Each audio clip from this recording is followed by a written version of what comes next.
And you know that we are going through the pandemic, and so we're requiring of you that you observe the protocols, that you ensure you wear your mask to and from school and while you're here, that you do not congregate in too large a group.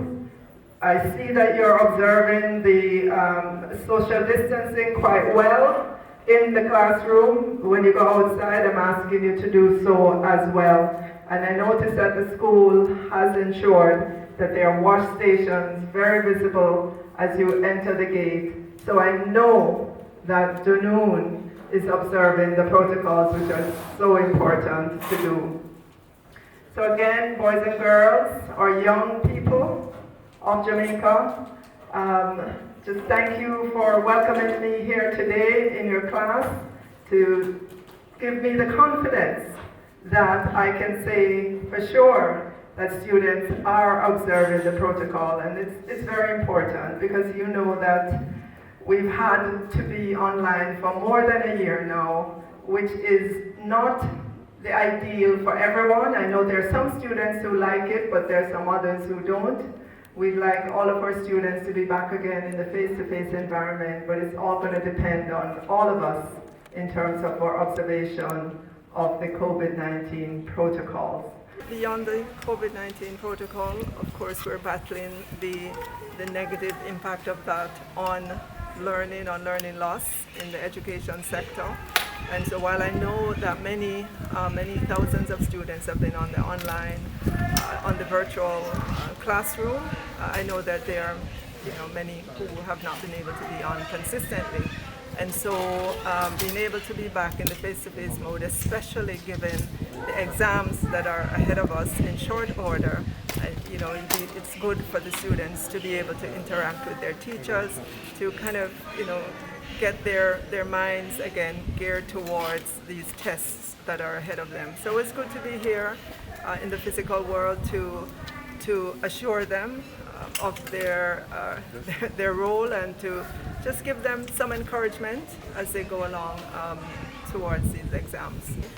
How does it feel to be back at school, Aisha?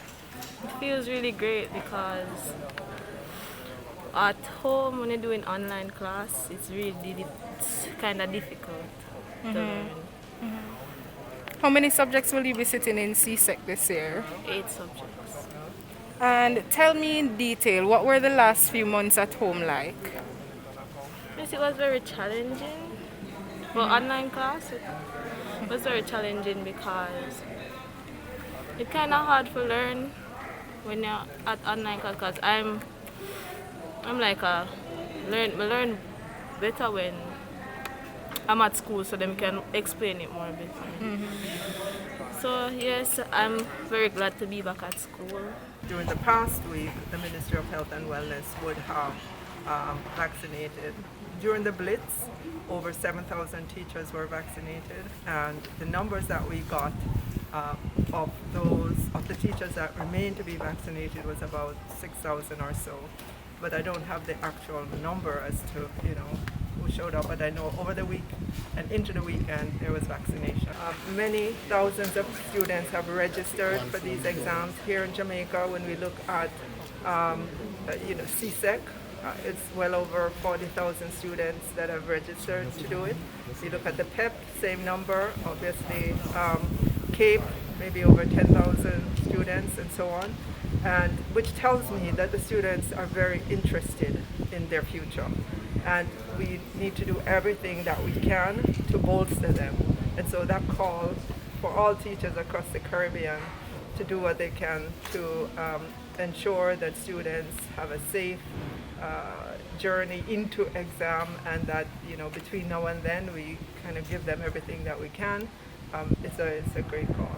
Will the minister be looking to mandatory summer school to address the issue of learning loss? We will be looking at summer school.